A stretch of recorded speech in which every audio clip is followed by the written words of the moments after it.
आलस है, संभल जाएगा। घर का सारा काम हो गया क्या जो आराम करने जा रही हो? अभी नहीं, कमर दुखने लगी थी। सोची कि थोड़ी देर तक सीधी कर लूं। सीधी कर लूं? इसी तरह समय बिता दोगी तो शेष काम कब होगा? क्या करूं? बटन तो हूं नहीं, मशीन तो हूं नहीं कि बटन दबाते ही सारा काम झट से हो जाएगा। अरे बहू, मेरे उम्र का तो ख्याल करो। खाने में तो थाली की थाली चलते रहो। और काम करने में उम्र का बहाना। क्या करूं?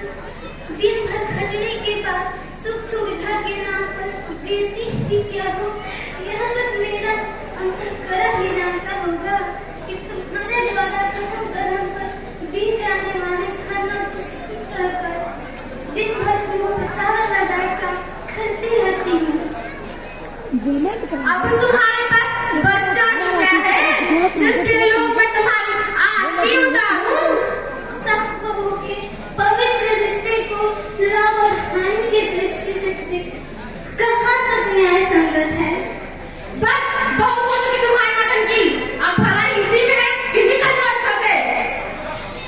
नहीं, ऐसा कहकर मुझे बेसहारा जीवन जीने के लिए बाध्य मत करो। चुप हो सकता है कि बहुत हो चुकी तुम्हारी नौटंकी।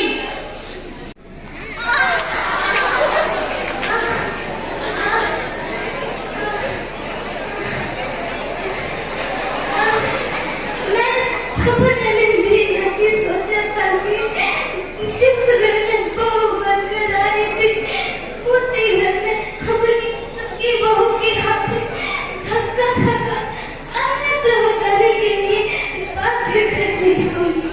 अच्छा, अब बंद करो अपना नाटक और हमेशा के लिए दूर हो जाओ हमारे नजरों से। बाध्य करती हो तो जानती हूँ कि तुम अपनी बुढ़ापे का सहारा लकुटी को खोज लेने दो। लो, यह है तुम्हारी लकुटी और दूर हो जाओ हमारे नजरों से। बाध्य करती हूँ, जाती हूँ। बाप रे, इतना पापड़ बेलने के बाद तो कहीं जाकर उस खूंजट बुढ़िया से मुक्ति मिली।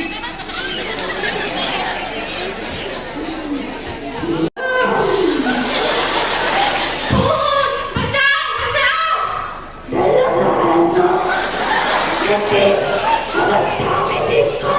हाँ, कौन हो तुम? स्मृतियों के झरोखों से जाग कर देखो कि मैं कौन हूँ। कहीं तुम मेरी सगी बहू वंदिता की प्रेतात्मा तो नहीं हो? सही पहचाना आपने, मैं वही वंदिता हूँ जिसे दहेज को लेकर कई दिनों तक भूखों तड़पाया करती थी। इतना ही नहीं, भैंस की तरह घटती रहने पर भी कोई न कोई बहाना बनाकर मारती अधमरा कर देती थी। नहीं, अब बस करो। अब आगे और नहीं सुनना चाहती। बस क्यों? यह नहीं सुनोगी कि मैं जब बच्चे की माँ बनने वाली थी इस आशा में कि मेरी गोद में आपका दीपक पड़ रहा है, कुछ अलग सेवा सत्कार होने लगा था, किंतु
कभी विचार किया है कि परमात्मा प्राकृतिक उथल-पुथल क्यों करता है?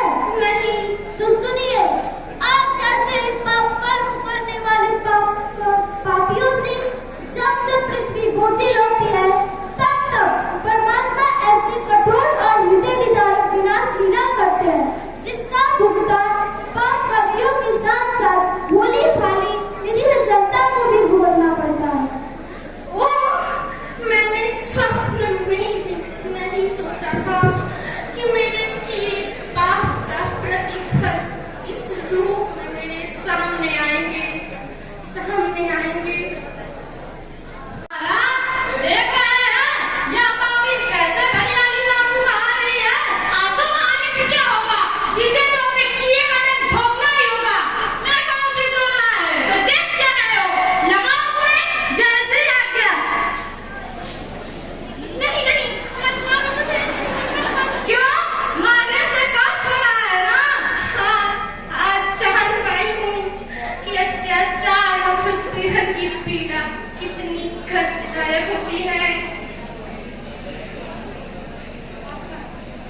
तो लो इस काट दंड से इसका हाथ पांव तोड़कर पहले तो इसे अपंग बना दो। जैसे आज्ञा।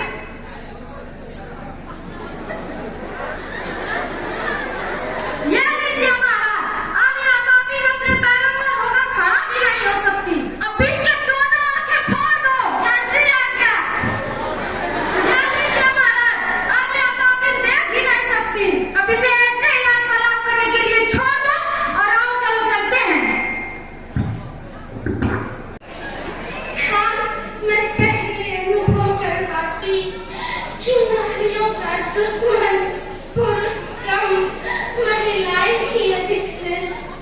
उनमें मैं तो नारी होकर भी नारी उत्पीड़न की सारी सीमाएं लांघ गई।